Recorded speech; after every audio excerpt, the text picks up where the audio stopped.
Bonjour Valentin. Qu'as-tu fait en premier en commençant ton poste à 13 heures?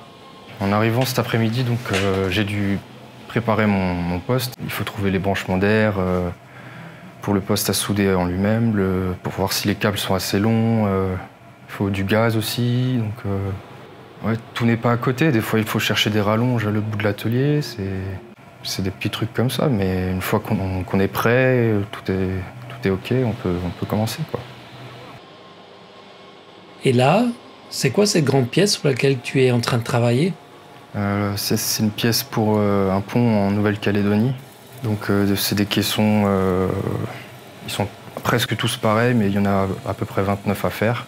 C'est du gros chantier, on en aura pour un moment déjà. Tiens, tu ne commences pas à souder tout de suite. Avant de souder, on chauffe la tôle au chalumeau. Et pour vérifier qu'elle soit à 100 degrés ou à 50 degrés, on a des stylos spéciaux qui fondent quand on trace un trait dessus. Donc ça fait une trace à la craie et ça fond si ça atteint la température voulue. Il y a plein d'annotations à la craie là, elles veulent dire quoi? Alors les annotations, c'est l'inspecteur soudeur qui se charge de les mettre. Il marque la cotation de la soudure qu'il faut respecter, le préchauffage s'il y en a, et il vérifie ça par rapport au plan. Ça c'est des choses qui sont calculées en bureau d'études. Donc là c'était une soudure A5 avec un préchauffage de 50 degrés. A5 c'est la forme de la soudure. On a un petit outil pour mesurer la soudure.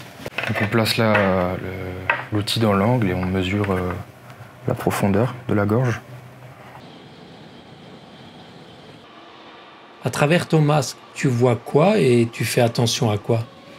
Quand je soude, je vois le bain de fusion.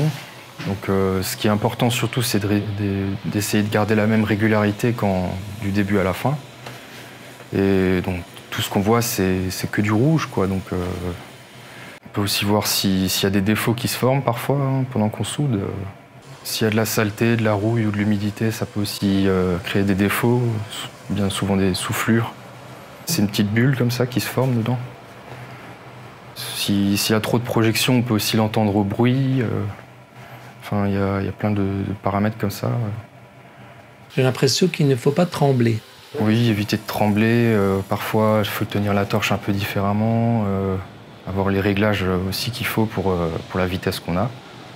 Oui, surtout la régularité. C'est quoi le plus important, de travailler vite ou de travailler bien? Non, on se prend quand même plus le temps de faire les choses bien. Il faut faire son possible pour finir ce qu'on nous a demandé dans les temps, pour respecter quand même les délais, mais c'est pas autant surveillé que quand on travaille à la chaîne, quoi. Est-ce qu'il y a différents types de soudure? Oui, il y a des soudures en multipasse, en noyé, en interpénétré, en montante. Il y a beaucoup de types de soudure, quoi. On est amené des fois à faire des soudures qu'on a presque jamais fait ou dans des positions un peu différentes, difficiles. Et au début, ça se passe peut-être pas comme on veut, mais par la suite, on apprend à avoir la dextérité qu'il faut et c'est satisfaisant, quoi. Tes soudures sont contrôlées comment? Le contrôleur, quand il vient après moi, il contrôle les soudures une fois nettoyées et prêtes à être contrôlées. Après, il passe au magnéto-ressuage. C'est un procédé qu'on utilise pour voir les défauts intérieurs dans les soudures. Et après, il marque les défauts. Ok, merci Valentin pour toutes ces explications sur ton métier.